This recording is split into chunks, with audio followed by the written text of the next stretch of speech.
नमस्कार मित्रों, soul journey Satyuga में आप सभी का स्वागत है। मैं पायल शाह आज आप सबसे रीबर्थिंग ब्रीथ वर्क के बारे में डिस्कस कर रही हूँ। रीबर्थिंग ब्रीथ वर्क अगर उसको ट्रांसलेट करें तो हम कहेंगे हिंदी में कि पुनर्जीवन देने वाली सांसें। क्यों ब्रीथ वर्क को रीबर्थिंग ब्रीथ वर्क कहते हैं, पुनर्जीवन देने वाली सांसें कहते हैं। हम सभी अगर स्पिरिचुअल फील्ड में है तो मेडिटेशन करते हैं, ब्रीथ से काम करते हैं, सांसों के साथ काम करते हैं। आनापानसती हो गया, चाहे प्राणायाम हो गया, कपालभाति, अनुलोम विलोम, किसी भी प्रकार की प्रक्रियाएं सांसों के साथ जुड़ी हुई। इवन मेडिटेशन भी सांसों के साथ जुड़ा हुआ है। आनापानसती जो ध्यान है वो सांसों के साथ जुड़ा हुआ है। आप अपनी सांसों को देखते रहेंगे, अंदर जाती हुई सांस, बाहर निकलती हुई श्वास, जिसे आप देखते हुए ध्यान की अवस्था को प्राप्त करेंगे। क्यों ये मेडिटेशन या फिर आपकी स्पिरिचुअल जर्नी हमेशा सांसों से जुड़ी हुई है? सांसों का महत्व क्या है? तो जिस प्रकार से हमारे शरीर को खुराक की जरूरत होती है, हम खाना खाते हैं जिससे हमारे शरीर के कोश बनते हैं, हमें ऊर्जा प्राप्त होती है। 5 तत्वों से हमें हमारे जीवन में जो जरूरी ऊर्जा है वो प्राप्त होती है, जैसे जिसे कहते हैं कि पृथ्वी, अग्नि, वायु, पानी, आकाश। तो इन 5 तत्वों में सबसे महत्वपूर्ण एक चीज जो है वो है हमारी सांसें, है ना। जो वायु हम ग्रहण करते हैं, जिससे हमारा जीवन चलता है, जो ऑक्सीजन हम शरीर में लेते हैं। तो ऑक्सीजन जब हम अपनी सांसों से अपने शरीर में प्रवेश कराते हैं तो उसके साथ कई सारे और वायु भी चले जाते हैं, है ना। लेकिन शरीर में अंदर की जो प्रक्रिया है वो ऑटो पायलट मोड पे है, अपने आप सिस्टम वर्क करती हैं और उसमें जो ज़रूरी मात्रा में जो भी वायु है वो ग्रहण करती है और बाकी के वायु को बाहर फेंका जाता है। तो कार्बन जो अननेसेसरी है, उच्छ्वास में हम ऑक्सीजन लेते हैं और अंदर पैदा हुआ कार्बन हम बाहर छोड़ देते हैं। लेकिन जब हम सांसें लेते हैं तो उन वायुओं के साथ प्राण ऊर्जा भी हमारे शरीर में जाती है, जिसे हम लाइफ फोर्स कहते हैं, है ना। जीवनी शक्ति, लाइफ फोर्स जो जीवनदायिनी शक्ति है। हमें सिर्फ इतना ही पता है कि सिर्फ ऑक्सीजन लेने से ही हमारी सांसें चल रही हैं, हम जीवित हैं। परंतु सत्य ये है कि जो लाइफ फोर्स, जो जीवनी शक्ति, जो प्राण वायु है, जो हम अंदर लेते हैं, जो लाइफ फोर्स है, उसी की वजह से हमारा अस्तित्व है। और ये लाइफ फोर्स क्यों इम्पॉर्टेंट है, ये जीवनी शक्ति क्यों महत्वपूर्ण है? तो कि हमारे शरीर में रक्त को बहाने वाली नलियां हैं, वेन्स, रक्त वाहिनियां।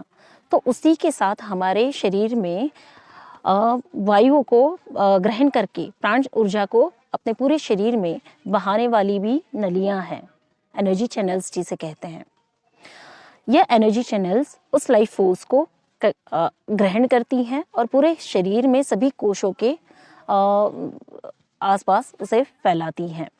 तब जाके हमारे शरीर के कोश पुनर्जीवन प्राप्त करते हैं या जीवित होते हैं या रीजनरेट होते हैं, रिजुवेनेट होते हैं, है ना।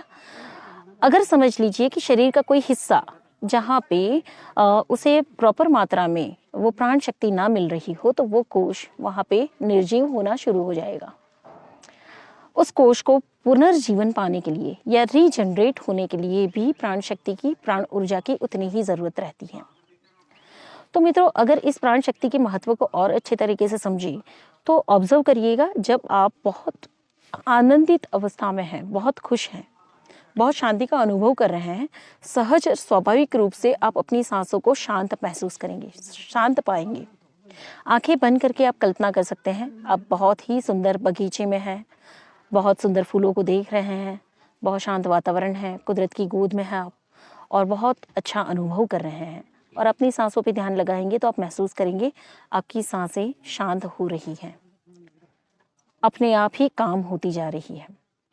और एक सिनेरियो आप यहाँ पे विजुलाइज करेंगे कि जैसे आप किसी के ऊपर बहुत गुस्सा हैं, किसी से नाराज हैं, आप चीख रहे हैं, आप चिल्ला रहे हैं या अपना गुस्सा किसी व्यक्ति के ऊपर निकाल रहे हैं और उस समय पे आप अपनी सांसों पर ध्यान ले जाएंगे तो आप पाएंगे कि आपकी सांसें अनइवन हो जाएगी, अननेचुरल हो जाएगी, अपने आप वो तेज गति से चलनी शुरू हो जाएगी। यानी कि यह एक चीज यहाँ पे सिद्ध होती है कि आपकी भावनाएं आपकी सांसों पे असर करती हैं। अगर आप सुकून और शांति का अनुभव करते हैं तो सांसें आरामदायक हो जाती है, गहरी हो जाती है अगर आप बेचैनी का अनुभव करते हैं या किसी ऐसी नेगेटिव इमोशंस को फील करते हैं तो आपकी सांसें छोटी और अनइवन हो जाती हैं, यानी कि आपकी भावनाएं आपकी सांसों पे इफेक्ट करती हैं। अब आप ऑब्जर्व करिएगा, अपने जीवन का महद अंश यानी कि बहुत बड़ा हिस्सा हम तनाव में जीते हैं, दुख तकलीफ गुस्से में जीते हैं। तो इससे क्या हो रहा है कि जब जब आप दुख तनाव और तकलीफ में होते हैं उतने समय आपकी सांसें अनइवन हो जाती हैं, इनहेलेशन आपका छोटा हो जाता है, कम होती है, उसकी मात्रा कम हो जाती है।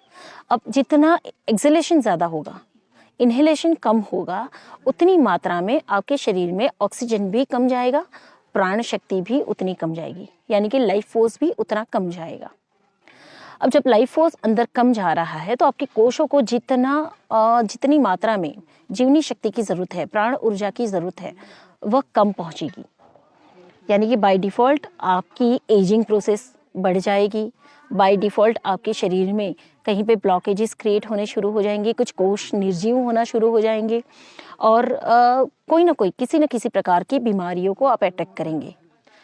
क्योंकि आपकी जब जब मानसिक परिस्थिति या भावनात्मक स्थिति आपकी नेगेटिव होती है या इन्फ्लुएंस होती है किसी सर्कमस्टेंसेस के ऊपर, उस समय पे एक्सहेलेशन आपका ज़्यादा होता है, इनहेलेशन आपका कम होता है, जिसकी वजह से आपके शरीर में ऊर्जा की कमी हो जाती है और इसी वजह से आपके शरीर में प्राण शक्ति का संचार कम होने से आपके कोश डैमेज होना शुरू हो जाते हैं, उसमें ब्लॉकेजेस क्रिएट होते हैं और वो आगे चल के डिसीज को क्रिएट करते हैं। ये मैंने बहुत शॉर्ट में लेकिन बहुत सिस्टमेटिक तरीके से आपको एक्सप्लेन किया कि आप किसी रोग का निर्माण आपके शरीर में किस प्रकार से करते हैं।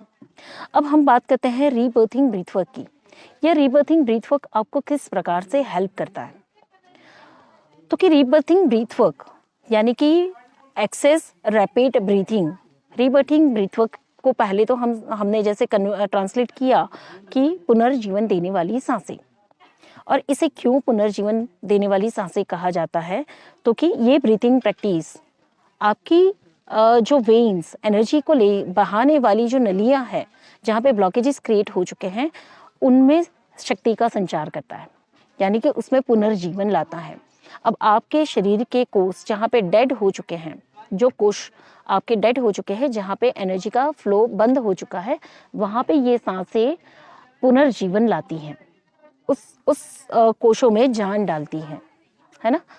तो ये रीबर्थिंग ब्रीथ वर्क आपके जीवन में जहाँ जहाँ पे आप डेड हो चुके हैं, जिन जिन परिस्थितियों में आप डेड हो चुके हैं, ब्लॉकेज क्रिएट कर चुके हैं, वहाँ पे उन ब्लॉकेजेस को दूर करते हुए आपके नए पर्सपेक्टिव, नए नज़रिए को क्रिएट करती हैं और आपके उन ब्लॉकेजेस को दूर करने से आपके जीवन में नई ऊर्जा का संचार होता है, आप पुनर्जीवन को पाते हैं। अब ये प्रोसेस 4 स्टेप में होती है। यह प्रोसेस 4 स्टेप में होती है। सबसे पहला स्टेप है डीप इनहेल एंड एक्सेल। अच्छे तरीके से समझिएगा, यह प्रोसेस 4 स्टेप में होती है। इस प्रोसेस को कंप्लीट करने के लिए आपको सिर्फ 7 मिनट का समय लगता है। अगर इस प्रक्रिया को आपने अपने दैनिक जीवन में रोजिंदा डेली एक्टिविटीज़ में इसको ऐड कर लिया तो ना आपको घंटों तक बैठकर ध्यान साधना करने की ज़रूरत है, ना आपको और किसी रिचुअल्स को फॉलो करने की ज़रूरत है। बट ये रीबर्थिंग ब्रीथ वर्क आपकी हर एक नेगेटिव इमोशंस के क्लींस भी करेगा, आपके अंदर नई ऊर्जा का संचार भी करेगा और बहुत से बेनिफिट जिसे कहते हैं कि इसको काउंट करना मुश्किल है, इसके जो फ़ायदे हैं उसको काउंट करना मुश्किल है। ठीक है, तो पहले मैं इसकी प्रोसेस आपको बताती हूँ, फिर मैं कुछ इसके फ़ायदे भी आपको बताऊंगी और इसकी एक्चुअल जो प्रक्रिया है वो किस तरीके से होती है मैं उससे भी आपसे एक्सप्लेन करती हूँ। पहले हम इसकी प्रोसेस को समझ लेते हैं। तो ये 4 स्टेप में कंप्लीट होता है, जिसका फर्स्ट स्टेप है डीप इनहेल एंड एक्सेल। अब डीप इनहेल यानी कि आपको नाभि तक गहरी सांस लेनी है और धीरे से अपनी सांसों को बाहर छोड़ना है। जब आप गहरी सांस अंदर ले रहे हैं तो एकदम धीरे से, जितना सेकंड आपको अंदर सांसें लेने में लगे उतना ही समय आपको बाहर छोड़ने में भी लगना है। तो आप मेरे साथ आप या तो प्रैक्टिस कर सकते हैं या एक बार अच्छे तरीके से समझ सकते हैं। जैसे मैं आपको बताती हूँ, मैं अपना हाथ जैसे मैं अपना हाथ मैं अंदर ले रही हूँ और मैं बाहर छोड़ रही हूँ, ये सिर्फ इंडिकेट करेगा कितना समय मैं अंदर भर रही हूँ और कितना समय मैं बाहर छोड़ रही हूँ। अंदर जाती हुई सांसें कहाँ तक जा रही हैं और कहाँ तक कैसे बाहर निकल रही है, सिर्फ टाइम को दिखाने के लिए मैं हाथों से इसको बताऊंगी। तो मैं फर्स्ट स्टेप फॉलो कर रही हूँ, डीप इनहेल का, जो मैं फील करती हूँ कि ये नाभि से जाती है। जनरली हम सभी जानते हैं कि हमारी सांसें सिर्फ लंग्स तक जाती हैं और लंग्स फूलते हैं, लंग्स ही सिकुड़ते हैं। लंग्स के फूलने से आपका जो एब्डोमेन है वो फूलेगा।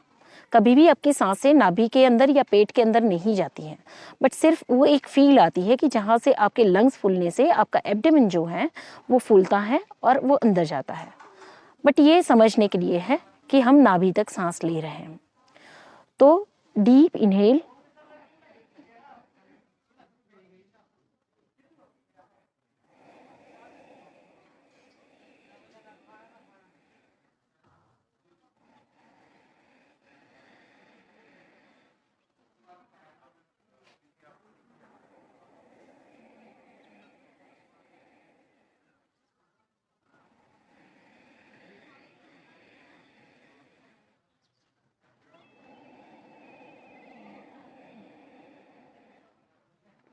ये हो गया आपका फर्स्ट स्टेप। याद रखिएगा, first step deep inhale and deep exhale, slow exhalation आपको 20 टाइम्स करना है, 20 बार। ठीक है, ये फर्स्ट स्टेप हो गया। आपको 20 बार डीप इनहेल करना है, डीप एक्सेल करना है, total 20 times inhale and exhale. ये हो गया आपका फर्स्ट स्टेप। इसके बाद का सेकंड स्टेप आएगा। सेकंड स्टेप आपका रहेगा फुल लंग्स ब्रीथिंग। ये थोड़ा सा रैपिड हो जाएगा, थोड़ा सा फास्ट। जो डीप इनहेल और एक्सेल करते हैं उससे थोड़ा सा फास्ट हो जाएगा। ये होगा full lungs breathing. Full lungs यानी कि फुल चेस्ट ब्रीथिंग भी बोल सकते हैं, फुल लंग्स ब्रीथिंग भी बोल सकते हैं। तो मैं हाथ अपने यहाँ पर रख रही हूँ ताकि आप समझ पाएंगे कि मेरी सांसें कहाँ तक जा रही है, कहाँ से बाहर निकल रही है।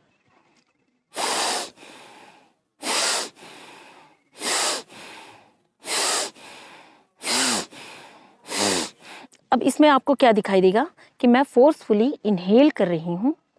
एक्सेलेशन पे मेरा फोकस नहीं है, एक्सेलेशन अपने आप हो रहा है। मेरा काम है डीप इनहेल करना, एक्सेलेशन अपने आप होगा। तो ये हो गया सेकंड स्टेप। सेकंड स्टेप भी आपको सिर्फ 20 टाइम करना है, 20 बार। फिर से एक बार देखिएगा।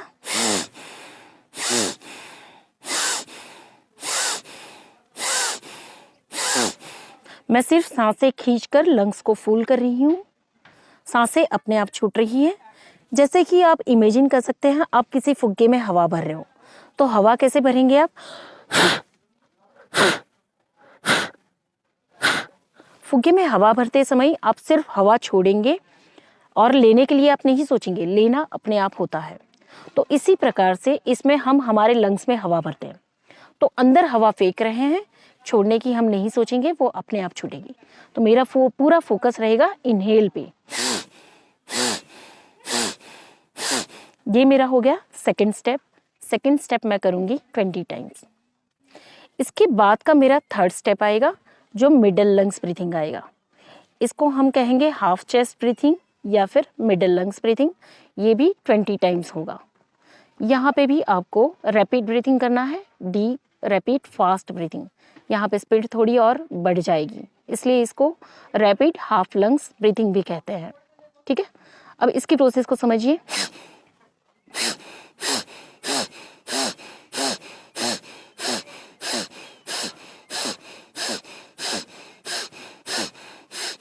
आप साथ में ये भी ऑब्जर्व करेंगे कि दो ब्रीथ के बीच का टाइम इक्वल है, दो ब्रीथ की लेंथ भी इक्वल है ना।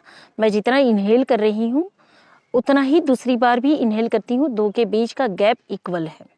विदाउट स्टॉपिंग मैं इसको कंटिन्यूसली रैपिडली करती जा रही हूँ। फिर से एक बार देखिए।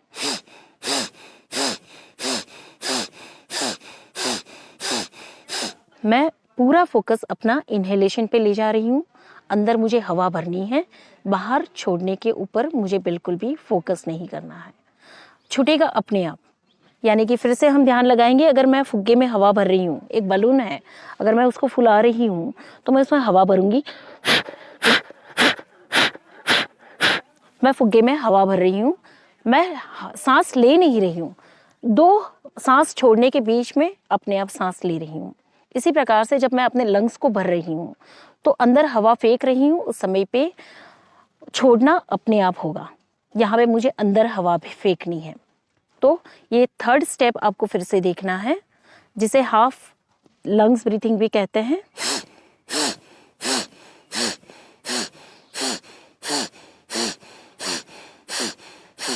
ये भी आपको 20 टाइम करना है, 20 बार, यानी कि 3rd स्टेप भी आप 20 टाइम करेंगे। 1st स्टेप हो गया 20 डीप ब्रीथिंग, इनहेल और exhale 20 times, full lungs breathing, inhale और exhale 20 times, half lungs breathing, inhale और exhale, only inhale 20 times. Exhale अपने आप होगा, एक्सेल अपने आप होगा, आपको नहीं करना है। और 4था स्टेप हो गया अपर लंग्स ब्रीथिंग। अपर लंग्स ब्रीथिंग यानी कि सिर्फ गले तक सांस जाएगी, ऊपर के लंग्स को ही फिलअप करेगी, उतना रैपिड हो जाएगा, ये थोड़ा सा फास्ट हो जाएगा। तो मैं यहाँ 4th स्टेप आपको दिखा रही हूँ।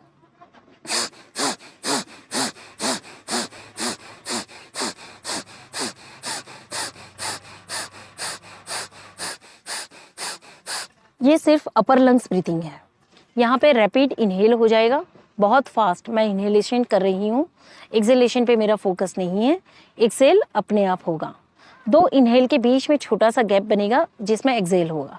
अब 4था स्टेप आपको ध्यान रखना है, 4था स्टेप आपको 20 बार करना है, फिर 2 या 3 सेकंड का गैप लेना है, फिर 20 बार आप करेंगे, फिर 2 से 3 सेकंड का गैप लेंगे, फिर 20 बार करेंगे, फिर 3 सेकंड का गैप और फिर 20 बार, यानी कि 20 20 20 20 20 का सेट आपको 4 बार करना है।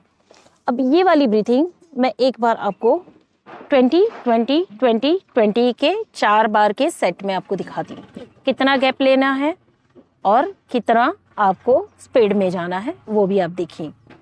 मैं 20 20 20 20 के सेट आपको बताती हूँ।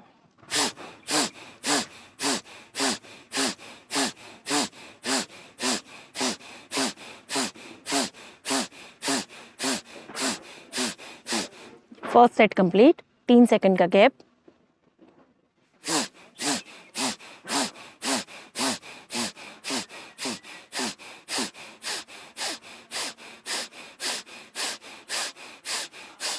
सेकंड सेट कंप्लीट, 3 सेकंड का gap.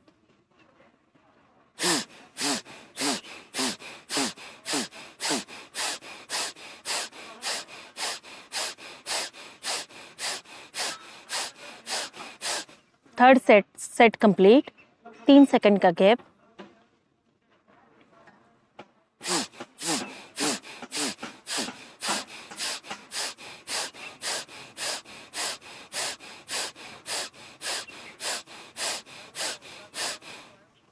Fourth set complete. Now completely आपको रिलैक्स करना है, शवासन में चले जाना है।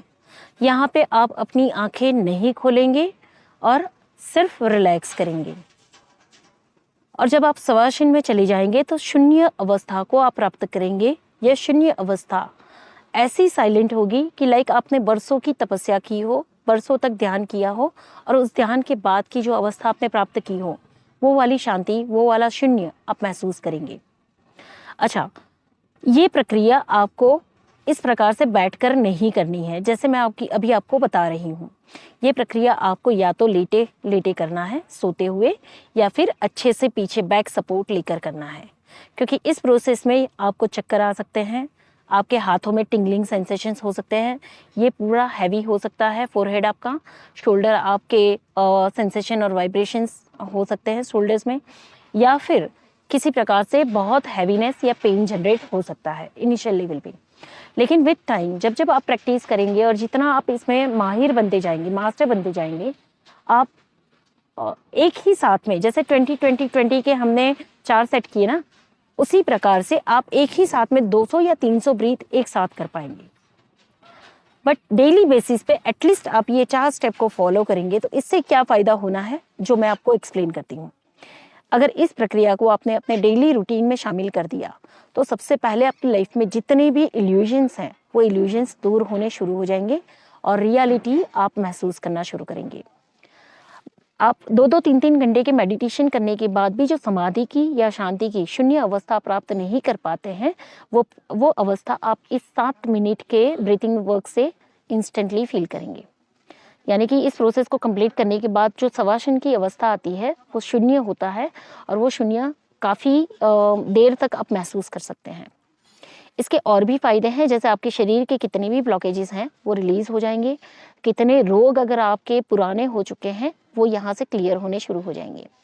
मित्रों, सच बात बताऊं तो मेरी लाइफ में मैंने कंप्लीट हीलिंग इस प्रोसेस से किया हुआ है। मैंने अपनी 54 पास्ट लाइफ्स देखी हैं, तो एक एक पास्ट लाइफ मैंने रीबर्थिंग ब्रीथ वर्क से देखी है।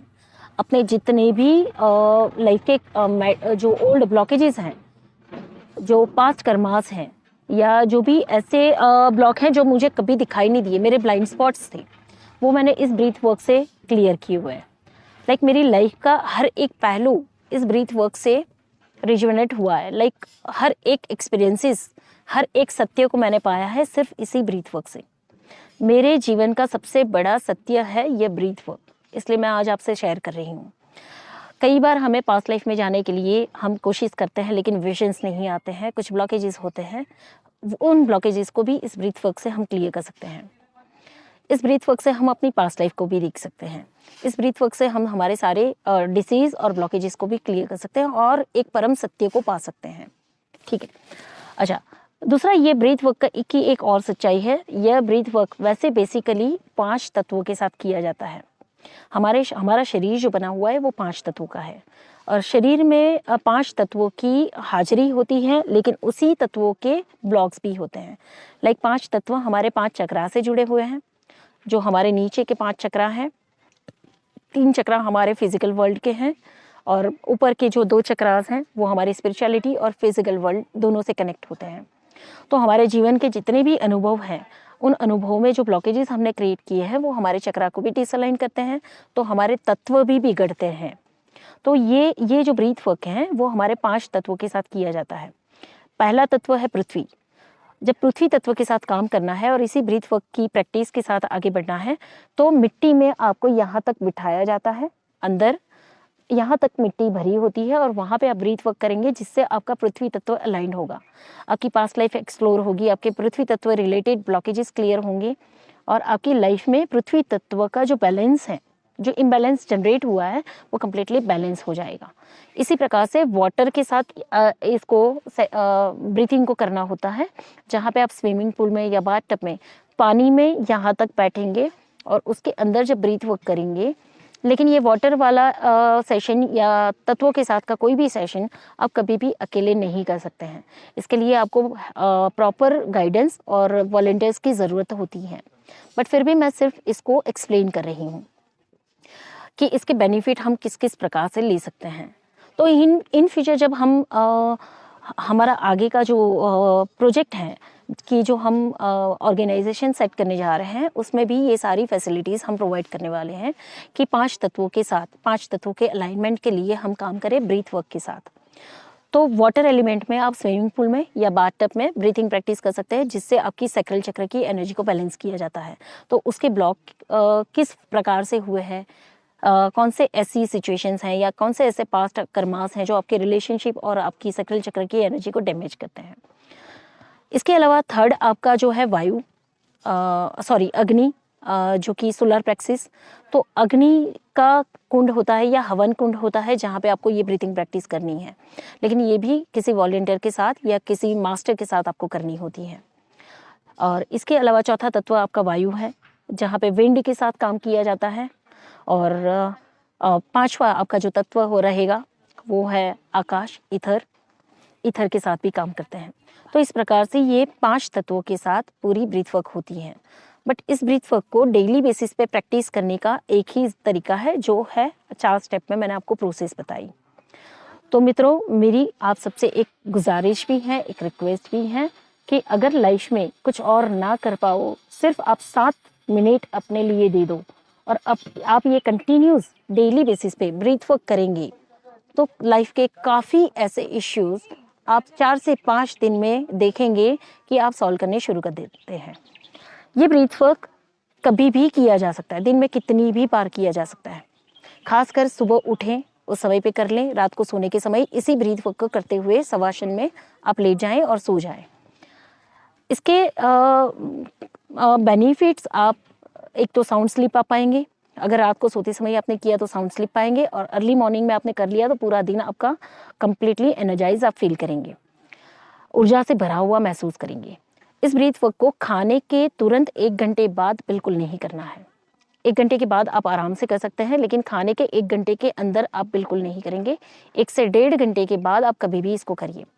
तुरंत पानी पीने के बाद आपको ये ब्रीथ वर्क नहीं करना है। ब्रीथ वर्क करने के बाद तुरंत पानी पी सकते हैं, लेकिन ब्रीथ वर्क शुरू करने से पहले पानी नहीं पीना है। तो ये टाइमिंग थोड़ा सा ध्यान रख लेना है। बाकी दिन भर में आप कितनी भी बार करिए, कभी भी करिए और कितना भी करिए, कोई इसमें हार्म नहीं है। ये ब्रीथ वर्क कभी भी आपको नुकसान नहीं करता है।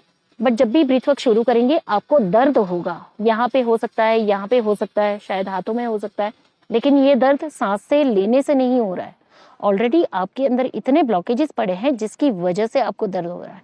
तो धीरे धीरे ये ब्लॉकेजेस क्लियर हो जाएंगे, ये दर्द भी कम हो जाएगा और वो रिलीज हो जाएगा। परमानेंटली आप फ्रीडम पाएंगे।